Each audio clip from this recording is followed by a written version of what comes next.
Hi, my name is David Watring. Hi, my name is Allan. Hi, my name is Neftaly. My name is Ethan. Hi, I'm Natasha. Good morning, and thank you for joining us today.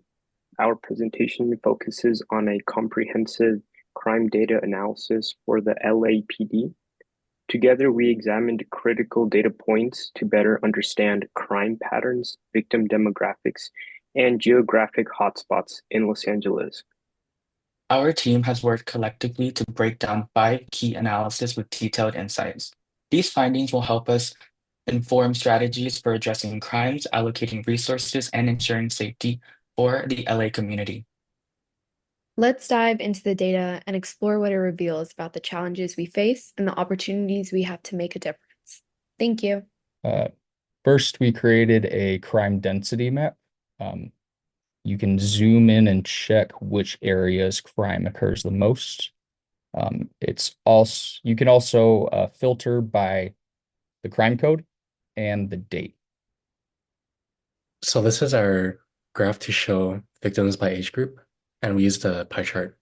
As you can see, 31 to 50 is the most common age group that are victims in all of the crimes accounted for in Los Angeles, with the second most common age group being 19 to 30. So this is a distribution of victims by sex, and basically we can see that the most common victim are males between the ages of 31 and 50. This graph represents the crime occurrences by month and year. We can use it to analyze trends in the dates that crimes occurred. The data highlights crime trends in Los Angeles with the highest density in central areas. Hispanic Latino individuals are the most common victims, followed by Black and white populations. Most victims are aged 31 to 50, and females are frequently affected. Crime trends vary by year and month, with burglary and theft in the most common offenses. This overview helps target interventions in high crime areas and demographics. From the beginning of 2020 to November 2024, the Los Angeles Police Department has reported around 1,500 cases of criminal homicide. Although there have been criminal homicides all over Los Angeles, the two spots where it occurs the most are Central Los Angeles and South Los Angeles in Inglewood and Compton. From the database, 2020 was a year where criminal homicide most occurred with a record high of 60 cases of criminal homicide in December. As of 2024, criminal homicide as of late has significantly decreased when compared to other years within the database. Most victims of criminal homicide appear to be men, who make up around 1,300 of the 1,500 cases, and the most common ethnic group targeted are Hispanics, who were victims in 743 cases, and Black people, who were victims in 581 cases. White people were the third most targeted ethnic group with 117 cases. We found that a majority of the criminal homicide victims were in the 31 to 50 age group, which made up 43% of the victims, and 19 to 30 were the second most common, making up around 31% of the cases. Seniors and children were not as often targeted in criminal homicide. Using this data, some courses of action that we could take to reduce and prevent criminal homicide could be to increase police patrol in areas such as Central Los Angeles and South Los Angeles to help deter it from occurring. Another way to reduce cases of criminal homicide could be to introduce gun buyback programs, which helps with getting guns off the street. One last course of action we could do is to start more community-based programs with a focus on preventing the formation of gangs and ultimately the prevention of gang violence. This data gives a clear picture of human trafficking in South Los Angeles, showing key patterns in who is affected, where it happens, and when. The heat map shows the 77th Street area as a major hotspot for trafficking, meaning certain neighborhoods are impacted more than others.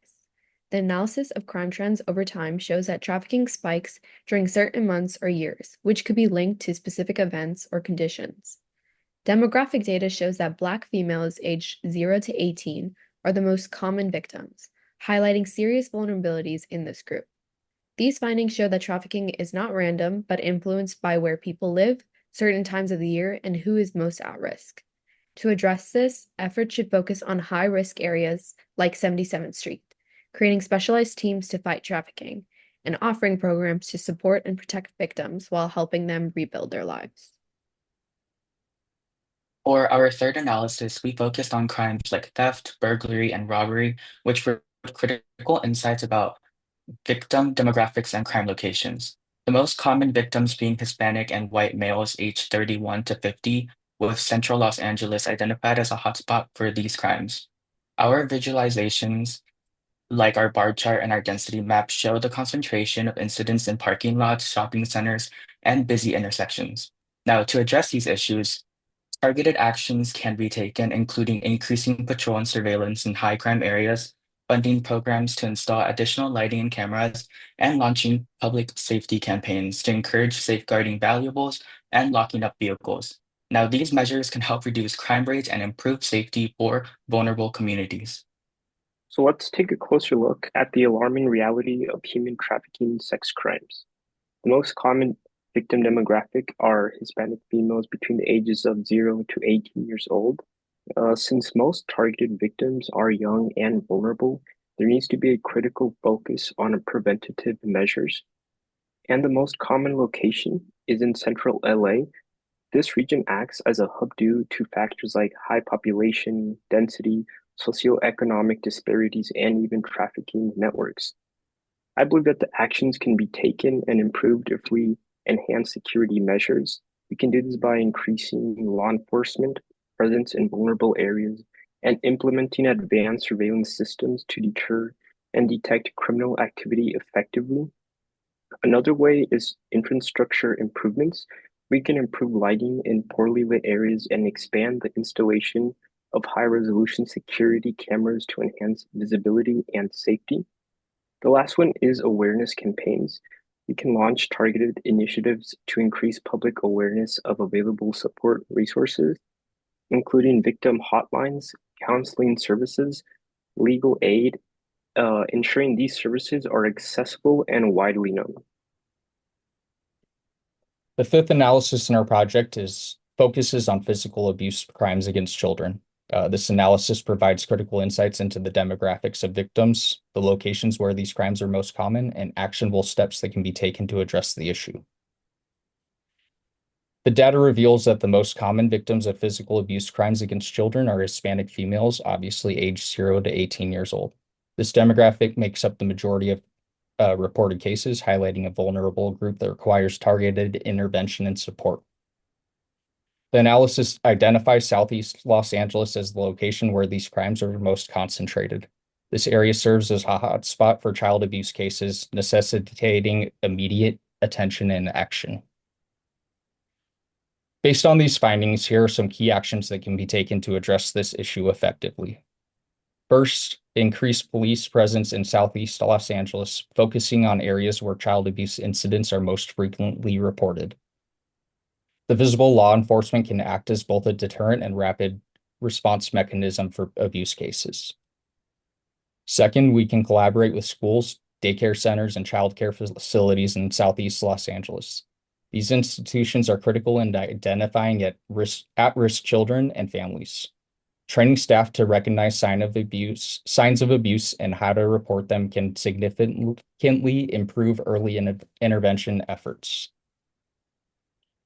Third, we can implement outreach programs aimed at raising awareness about child abuse prevention and reporting.